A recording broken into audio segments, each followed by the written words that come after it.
Ini kejadian di tahun 2008. Ada satu keluarga. Ini keluarganya Pak Ilyas sama Bu Ima ya. Oke. Nah, Pak Ilyas sama Bu Ima ini punya 4 orang anak. Nah, pertama cowok, dia udah nikah, tinggalnya di luar kota. Jadi yang tinggal sama Pak Ilyas dan Bu Ima ini cuma 3 anaknya. Jadi yang tinggal sama dia tuh anak yang kedua cowok, namanya Raja, dia udah kuliah. Terus anak yang ketiga cewek, namanya Aisyah, masih SMA. Dan anak mereka yang terakhir, cewek, namanya Linda, masih kecil banget, masih SD. Nah, Pak Ilyas sama Bu Ilma ini dua-duanya tuh karir gitu loh, Nat. Mereka sama-sama kerja. Jadi setelah emang jabatan udah cukup tinggi, rezeki mereka naik, dan setelah dihitung, mereka bisalah beli rumah di pinggiran selatan Jakarta, Cinere tepatnya. Nah, mereka tuh beli rumah jadi gitu. Jadi setelah dibangun, rumahnya nggak nyampe setahun, habis itu dijual ke si Pak Ilyas dan Bu Ilma ini. Mereka dapat di rumah itu. Nah, luasnya tuh tanahnya 600 meter, jadi luas banget. juga. Gede. Halamannya masih luas, jadi dengan duit emang mereka lumayan banyak, mereka kayak banyak mau menghias rumah mereka ini. Jadi di taman belakang tuh bikinin ayunan buat anaknya. Terus mereka beli barang-barang bagus dan segala macem lah intinya. Dan rumah yang mereka beli ini emang rumah 2 tingkat. Jadi ada 3 kamar di atas, ada 1 kamar di bawah, kamar utama. Itu buat si Pak Ilyas sama Bu Ima. Nah, karena mereka berdua kerja, mereka ambillah 1 asisten rumah tangga yang pulang pergi. Warga sana juga lagi nyari kerja, ditawarin, ya udahlah, bantu-bantu akhirnya. Mulai tuh mereka udah pindahan, semuanya aman-aman aja, Nat. Karena Pak Ilyas juga orangnya cukup berbaur. Begitu dia udah pindah, dia ngobrol sama warga sekitar, ngadain pengajian, syukuran, dan aman banget lah pokoknya semuanya. Tapi 2 minggu kemudian, mulai nih kejadian aneh Di rumah ini. di rumah ini. Kejadian yang pertama, yang ngalamin ini Raja, anak yang kedua. Raja balik kuliah malam, habis naruh motor di garasi, dia masuk tuh ke dalam rumah. Itu posisinya jam 1 malam. Semua orang di rumah udah pada tidur. Raja ke dapur, dia mau lihat makanan ada atau enggak. Terus dia ke meja makan, tudung dia buka, ada tuh makanan. Makanlah dulu dia di meja makan tuh sendirian. Aman-aman aja tuh, Nat. Pas Raja lagi ngambil minuman di kulkas, dia buka kulkas, tiba-tiba Raja nih nyium ada bau tikus mati gitu. Kayak bangkai tikus gitu. Bau bangkai, Dia nyoba buat ngecek kayak ngendus-ngendus ke dalam kulkas gitu. Tapi dia ngelihat gak ada makanan atau minuman yang aneh-aneh. Bungkusan makanan kayak yang kira-kira jadi bau gak enak tuh gak ada. Gak lama dari situ, pas si Raja ini masih ngadep ke arah si kulkasnya, dari belakangnya Raja, dia tuh ngedengar ada suara kayak gini. Gitu. Itu kayak suara cowok gitu, Bi. Iya, Ngendus bukan? ngendus cuman kayak orang sesak nafas gitu loh. Pas Raja nengok ke belakang, persis di belakang dia, Nat, ada pocong. Tapi muka pocong ini penuh banget sama tanah. Dan mukanya gak kelihatan sama sekali, bener-bener ketutupan sama tanah. Dan kain kafan si pocong ini tuh lusuh banget, penuh sama tanah. Dan pocongnya tuh masih kayak gitu, masih yang kayak kayak gitu. Di situ Raja kaget banget. Dia ngelempar gelas yang dia udah ambil setelah minum tadi. Dia langsung ngibrit ke kamarnya ke atas, langsung kunci pintu. Itu hari Jumat malam.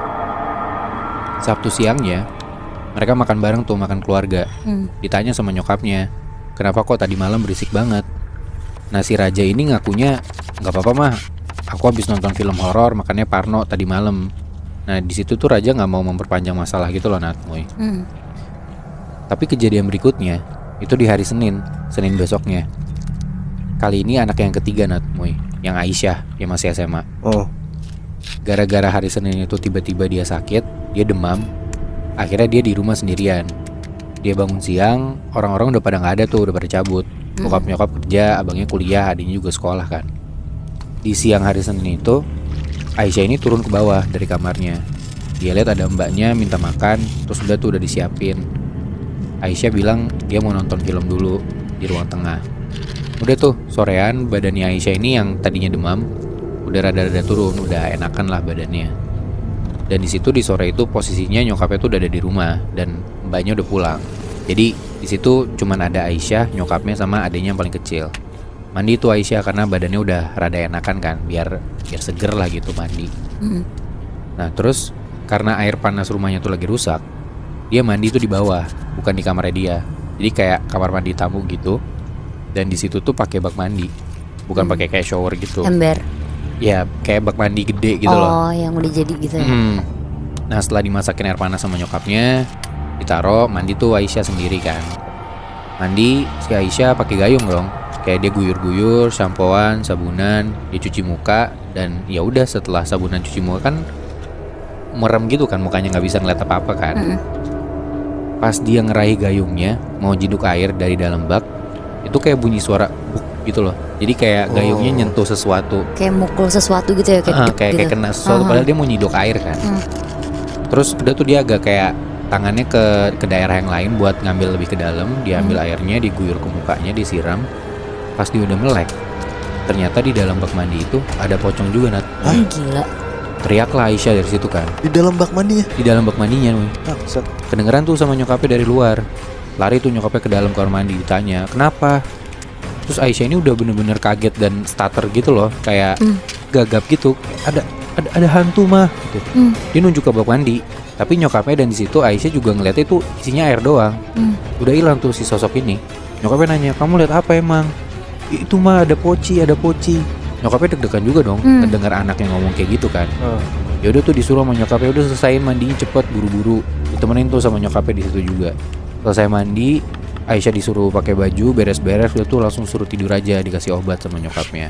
Karena nyokapnya juga nggak mau memperpanjang masalah itu.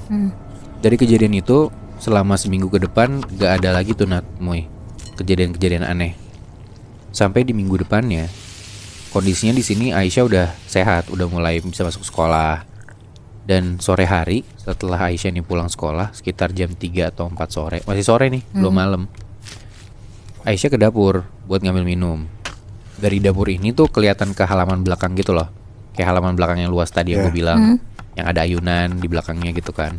Di situ Aisyah ngelihat adiknya si Linda itu lagi main ayunan. Nah pas dia nengok ke arah belakang itu, sekilas dia ngelihat kok di belakang adiknya tuh ada putih-putih. Berdiri. Enggak, duduk. Oh. Jadi kayak adiknya Aisyah ini duduk di ayunan, cuman kayak dipangku sama sesuatu Aduh. gitu loh. Ah. Nah terus dia kan ngeliat sekelebat doang kan. Pas dia tegesin lagi ngeliat ke belakang, di situ tuh Aisyah ngeliat dari jauh kalau adiknya nih main ayunan dipangku sama pocong. Gila. Wah Aisyah langsung teriak di situ, dia minta tolong. Untung mbaknya masih ada di situ. Dan mbaknya langsung lari ke halaman belakang, bener-bener adiknya langsung ditarik langsung masuk ke dalam. Dan malamnya Bu Ima ini cerita ke Pak Ilyas, ke suaminya. Dia dikasih tau lah kalau tadi sore dia diceritain nih sama mbaknya, sama Aisyah juga kejadian apa tadi sore gitu kan. Dan dari situ akhirnya Raja juga ngaku dia ngeliat apa yang minggu lalu dia lihat tuh. Karena berarti udah 3 kali kan nih udah diliatin sama pocong kan. Iya. Bahkan 3-tiganya anaknya ya kejadian sama ketiga anaknya gitu loh. Tapi dari cerita itu Pak Ilyas tuh gak ngegubris sama sekali. Dia malah bilang, kalian rumah sendiri masa takut, kata bokapnya gitu. Nggak percaya gitu ya bapaknya? Udah tuh malamnya Pak Ilyas ini minta dimasakin mie sama istrinya, dibikinin lah tuh Indomie sama istrinya. Di situ posisinya di dapur tuh ada Pak Ilyas sama Bu Ima. Nah lu bayangin, jadi kayak di meja makan tuh Pak Ilyas ngadep Bu Ima, terus Bu Ima tuh masak di kompor mengungin Pak Ilyas gitu, jadi ngebelakangin. Nah di belakangnya Pak Ilyas itu tuh halaman belakang rumah. Oke. Nah di tengah-tengah si Bu Ima ini lagi masak, dia tuh ngedenger ada suara duk duk duk, Kayak orang jalan. kayak ada sesuatu yang nyentuh ke jendela gitu loh Nat. Oh kayak ngetok gitu ngetok. Kayak ngetok gitu. Nah terus Bu Ima bilang ke Pak Ilyas, Pak itu suara apaan, berisik banget. Nah Pak Ilyas tuh jawabnya kayak nggak tahu, nggak denger. Gara-gara Pak Ilyas ini pakai headset sebelah gitu loh sambil main HP. Oh. Tapi Bu Ima denger suara duk-duk-duk tuh makin kenceng. Terus dia nengoklah ke arah jendela yang ada di belakang dia. Jendela itu ngarah ke halaman belakang. Dan di situ Bu Ima ngeliat ada pocong. Matanya satu ditutupin kapas, yang sebelahnya lagi matanya tuh udah kayak mau copot, masih ngegantung gitu di muka dan ngayun-ngayun ngenain jendela gitu. Wah di situ Bu Ima teriak-teriak, dia bilang astagfirullah pak. Terus Pak Ilyas tuh nengok ke belakang gitu, tapi dia nggak ngeliat apa-apa di situ Nat. Oke. Udah tuh akhirnya si Bu Ima udah takut, dia udah masuk kamar sendiri. Pak Ilyas tuh makan sendirian di meja makan itu. Kayak dia masih nggak percaya sama keluarganya sendiri yo. Yang udah ngelihat kan udah 4 orang kan. Nah tapi besoknya Nat, Mui, Pak Ilyas ini langsung percaya gara-gara di besok malamnya itu, abis Pak Ilyas pulang kantor, dia parkirin mobilnya nih. Terus setelah dia parkirin mobilnya, pas banget dia berhenti, itu ada bunyi debuk di atas mobilnya dia. Dia nggak mikir apa-apa, kayak takutnya ada barang jatuh dari kamar atas, dari kamar anaknya gitu kan, atau kayak kucing atau musang takut jatuh gitu ke atas mobilnya. Udah tuh dia keluar mobil, pas lagi posisi dia udah buka pintu itu, ternyata barang yang jatuh ke atas mobilnya tuh pelan-pelan turun gitu ke bagian kaca depan mobilnya dia. Dan itu ternyata pocong yang turun dari atas mobilnya, Nat. Woi, mukanya hitam, udah borokan. Dan akhirnya malam itu percaya juga tuh Pak Ilyas, ternyata emang rumah dia ada sesuatu yang aneh gitu kan. Langsung tuh dia masuk ke dalam rumah, dia bilang, wah ini rumah ada yang gak beres nih. Dan Bu Ima setelah itu langsung nelpon anaknya yang di luar kota, anak pertamanya. Karena Bu Ima ini pernah tahu kalau misalkan anak pertamanya tuh punya teman orang pintar. Udah tuh besokannya si temennya anak pertamanya Bapak Ilyas sama Bu Ima ini langsung datang ke rumahnya mereka. Kita sebut aja nama temennya ini Farhan ya. Oke. Dia kayak orang pintar cuman umurnya masih 30-an gitulah. Di hari itu si Farhan ini kayak ngecek-ngecek rumahnya. Terus malamnya dia tuh kayak wiritan gitu loh Nat. Tau gak sih wiritan? Kayak Ngaji gitu ya. iya kayak doa-doa gitu di rumahnya. Nah dia ngewiritan itu tuh di halaman belakang rumahnya. Dia bilang jangan ada yang ke belakang ya, jangan ada yang ke halaman belakang. Pokoknya apapun yang terjadi diam aja di rumah, gak usah ikutin saya gitu. Udah tuh malam itu sekitar jam 10-an malam, keluarganya Pak Ilyas sudah pada tidur di kamar masing-masing. Tapi si Raja, anaknya dia yang kedua, itu tuh ngintip dari dapur. Dia ngintip ke halaman belakang buat ngelihat si Farhan ini ngapain aja. Dan di situ Raja ngelihat si Farhan ini lagi duduk sila di tengah-tengah halaman belakang itu. Tapi di sekelilingnya Farhan itu ada 8 pocong tiduran. Anjing. Ada rebahan di sekelilingnya dia. Di situ tuh Farhan kayak komunikasi gitu sama si makhluk-makhluk ini. Dan besok paginya dikasih tahu tuh apa yang terjadi gitu kan. Dan dia nyuruh buat Pak Ilyas tuh nyari tukang gali tanah. Dan dia butuh ustadz buat ngedoain rumah ini.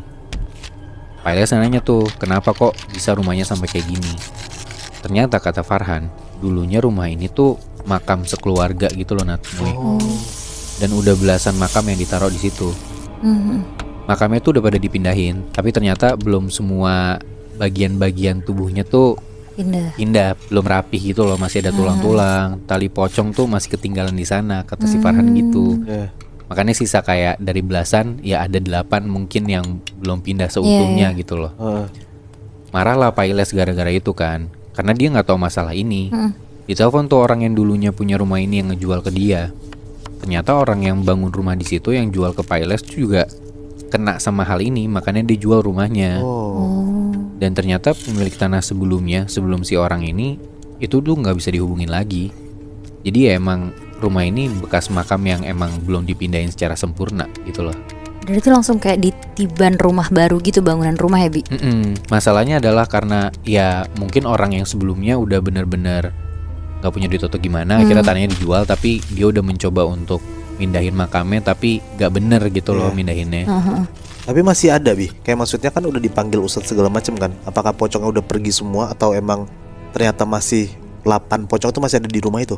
Gua nggak ngerti detailnya ngebongkar gimana ya, tapi ya emang setelah dipanggil tukang gali tanah ini ya dibongkar gitu loh. Gua nggak ngerti emang full rumahnya dibongkar semua atau bagian halaman belakangnya doang gitu ya.